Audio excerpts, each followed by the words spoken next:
Casey Jones was a hero before the fatal accident in which he saved many lives. His hero status would go on to live in a television series as well as an animated short by Disney.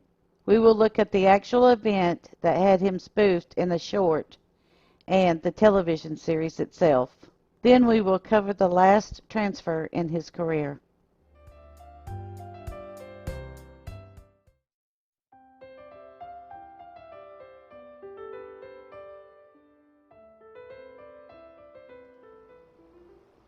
During one of his routes in 1895 toward Michigan City, Mississippi, Jones had turned over the engineering duties to another engineer, Bob Stevenson. After reducing the train speed, Jones went out to the running boards of the train to oil the relief valves to adjust the steam screen. This was routine maintenance that all engineers, firemen, and brakemen did to keep the engines running. After completing this task, Jones returned to the cab of the train. Immediately, he noticed a group of children on the tracks some 60 yards ahead. Noticing the oncoming train, most of the children stopped playing and left the tracks, except for one little girl who was frozen in fear. Jones yelled to Stevenson to reverse the engine. Jones leaped into action. Climbing out into the cowcatcher, Jones was able to scoop up the little girl. When the train had stopped, he returned her safely to the ground. This event has been spoofed in the movie The Brave Engineer, where the hero saves the damsel in distress from the bandit. This incident alone could have placed him in the hero status and immortalized his name forever. It would be another train trip that would cement him in history as the hero that he was.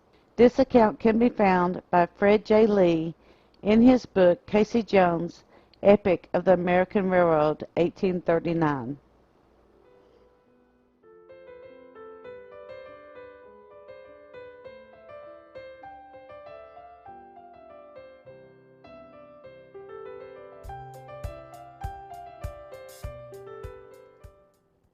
There are many of us who remember the Casey Jones cartoons, with him both as a train engineer and a baseball player. Walt Disney did a short in 1950 called The Brave Engineer.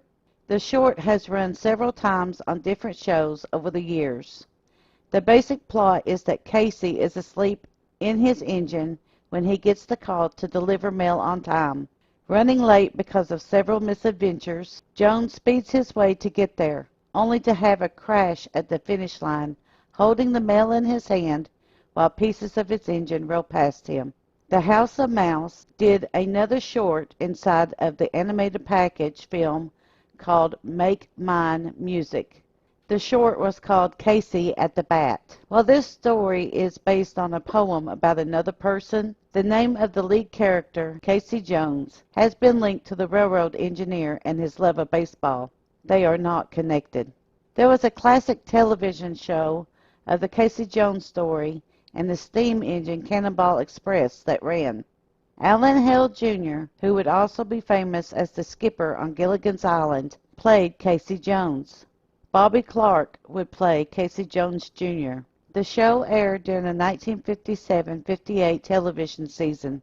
It was loosely based on the pioneering Western Railroad system, with plots centering around Jones and his family, as well as characters in the subplots such as train robbers, bandits, and vandals.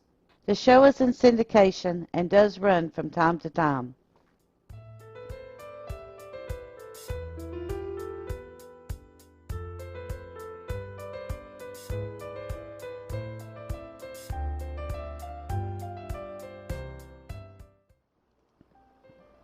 The number 638 and Jones would be together until Jones transferred to the Memphis line in February 1900.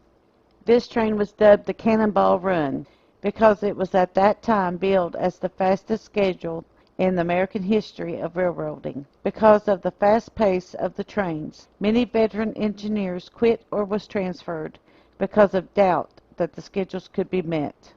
This is what happened to engineer Willard W. Bill Hatfield. He transferred from Memphis to have another run out of Water Valley. This opened trains number 2 going north and 3 going south. Jones took the opening and moved his family to Memphis to run the trains. The new position gave him a regular high-wheel job, as this would be one link of four in a chain with trains running from Chicago, Illinois to New Orleans, Louisiana.